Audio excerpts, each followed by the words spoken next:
आजची रेसिपी एकदम हेल्दी आणि कमीत कमी तेलातली आहे. इथे आहे अगारोचा हा एअर फ्रायर. 4.5 लिटरची याची कपॅसिटी आहे. अगदी छोट्या फॅमिलीसाठी पटकन यामध्ये पदार्थ तयार होतात आणि छोटंसं गेट टुगेदर असेल तरी पण याचा छान उपयोग होऊ शकतो. 1400 वॅट पॉवर्स आहे, त्यामुळे फास्ट यामध्ये पदार्थ तयार होतो आणि हेल्दी कुकिंग होतं यामध्ये 360 degree rapid hot air circulation technology आहे. त्याच्यामुळे पटकन यामधली जी हीट आहे ती सगळ्या डायरेक्शनमध्ये एकसारखी अशी पसरली जाते.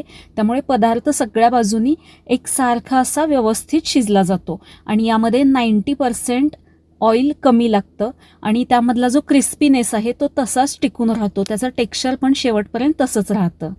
फिश घेतलेले आहेत एकदम स्वच्छ धुवून आणि याला आता आपल्याला मॅरिनेट करायचं आहे. त्यासाठी एका बाउलमध्ये आलं लसूण पेस्ट घेतली आहे आणि आगळ घेतलं आहे. आगळ जर तुमच्याकडे नसेल तर लिंबाचा रस किंवा आमसूलचं पाणी तुम्ही इथे वापरू शकता.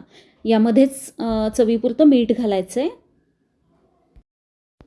अर्धा चमचा लाल तिखट घातलं आहे, कितपत तिखट आवडतं आहे त्यानुसार, आणि किंचितशी हळद देखील घातली आहे. सगळं मिक्स करून घेते आहे मी आणि हे मिश्रण आपल्याला फिशला लावून घ्यायचं आहे. वाटीमध्ये अशा पद्धतीने मिश्रण तयार केलं ना की लावायला सोपं पडतं. डायरेक्ट त्या फिशवरती घातलं की सगळ्या पीसला ते व्यवस्थित लागलं जात नाही. त्यामुळे अशा पद्धतीने मी एका वाटीमध्ये मिश्रण करून घेते आणि मग ते लावते. एका बाजूला लावल्यानंतर बाजू पलटून घ्यायची आणि दोन्ही बाजूला छान असं हे आपल्याला लावून घ्यायचं आहे. वेळ असेल तुमच्याकडे तर 10-15 मिनिटे ठेवा किंवा 2-3 तास जरी हे मॅरिनेट व्हायला बाजूला ठेवलं तरी चालेल. मी फक्त 10 मिनिटे बाजूला ठेवणार आहे. लगेचच मला हे बनवायचं आहे. त्यामुळे फिश इथे मी मॅरिनेट करून घेतलेले आहे 10-15 मिनिटासाठी फक्त. आता याला आपल्याला कोटिंग तयार करायचं आहे. त्यासाठी रवा घेतलेला आहे, बारीक रवा घेतला आहे. हवं तर तुम्ही यामध्ये तांदळाचं पीठ पण घालू शकता. थोडंसं लाल तिखट आणि मीठ घालायचं आहे. मॅरिनेशन पण मध्ये पण आपण घातलं आहे, त्यामुळे जपून मीठ घालायचं. सगळं मिक्स करून घ्यायचं. मॅरिनेट झालेले जे फिशचे पीसेस आहेत ते यामध्ये आपल्याला बुडवून घ्यायचं आहे. चांगलं दाबून मी यामध्ये हे घोळवून घेते आहे, म्हणजे जो रवा आहे तो त्याला चांगला चिकटला जाईल आणि तो नंतर निघणार नाही.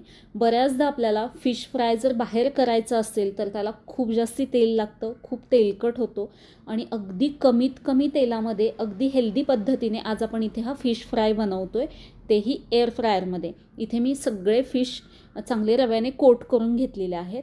आता हे आपल्याला एअर फ्रायरमध्ये फ्राय करायचे आहेत. त्यासाठी या जाळीवरती मी पहिल्यांदा बटर पेपर घातला, त्याच्यावरती थोडंसं ऑइल ब्रश केलं, पीसेस ठेवून परत याच्यावरती ऑइल आपल्याला थोडंसं स्प्रे करून घ्यायचं आहे, म्हणजे तेल कमीत कमी लागतं आणि हे लावून घ्यायचं आहे. या एअर फ्रायरमध्ये इथे फिशचा एक फंक्शन आहे, तो सिलेक्ट केल्यानंतर 200 डिग्री सेट होतं आणि 20 मिनटासाठी हा फिश आपल्याला सेट होतो. पण मला कमी वेळासाठी पाहिजे त्यामुळे मी याचं टायमिंग कमी करून घेते.